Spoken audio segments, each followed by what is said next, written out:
Hello viewers, welcome to my channel. రామ్నగర్లో ఉండే auto driver Muralidhar Goud కొడుకు బన్నీ అంటే చంద్రహాస్కు ఎలాంటి బాధ్యత లేకుండా ఫ్రెండ్స్తో జులాయిగా తిరుగుతూ లైఫ్ను జాలీగా ఎంజాయ్ చేస్తుంటాడు.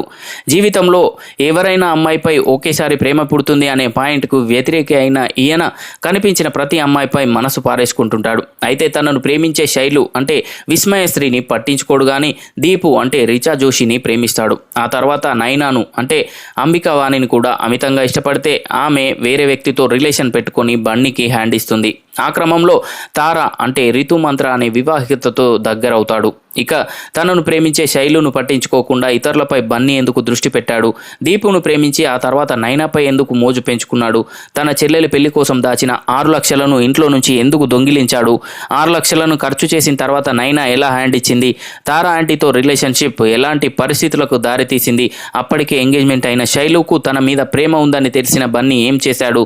తారాను ఎలా వదిలించుకున్నాడు? శైలు బన్నీ చివరకు ఒక్కటయ్యారా అనే ప్రశ్నలకు సమాధానమే రామ్నగర్ బన్నీ సినిమా కథ.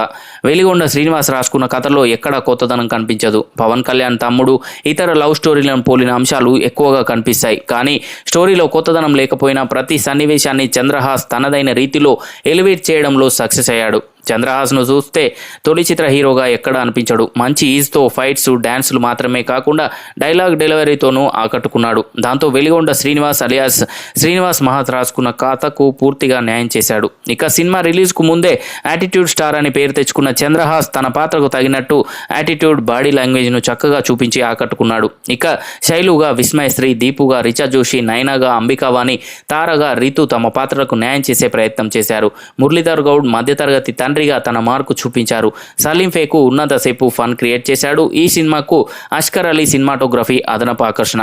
అశ్విన్ హేమంత పాటలు, బ్యాక్గ్రౌండ్ స్కోరు బాగుంది. ఇక దివిజ ప్రభాకర్, మలయజ ప్రభాకర్, ఈటీవీ ప్రభాకర్ పాటించిన నిర్మాణ విలువలు బాగున్నాయి.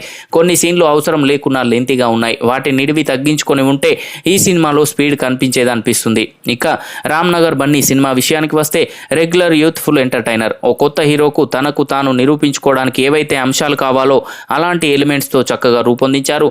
అన్ని అంశాల్లోనూ చంద్రహాస్ రాణించి ఫస్ట్ క్లాస్ మార్కులు తెచ్చుకున్నాడనే చెప్పాలి. మంచి కథ పడితే హీరోగా సెటిల్ అయ్యేందుకు ఎక్కువగా ఛాన్స్ ఉంది. తదుపరి సినిమాను బట్టి చంద్రహాస్ కెరీర్ ఎలా ఉంటుందనేది డిసైడ్ అవుతుంది. మాస్ ఆడియన్స్కి కిక్ ఎక్కించే సినిమా రామ్నగర్ బన్నీ. సో చూసారు కదా ఫ్రెండ్స్, ఈ వీడియో కనుక మీకు నచ్చినట్లయితే లైక్ చేయండి, షేర్ చేయండి. మరిన్ని ఇంట్రెస్టింగ్ అప్డేట్స్ కొరకు మా ఛానల్ని సబ్స్క్రైబ్ చేసుకోండి.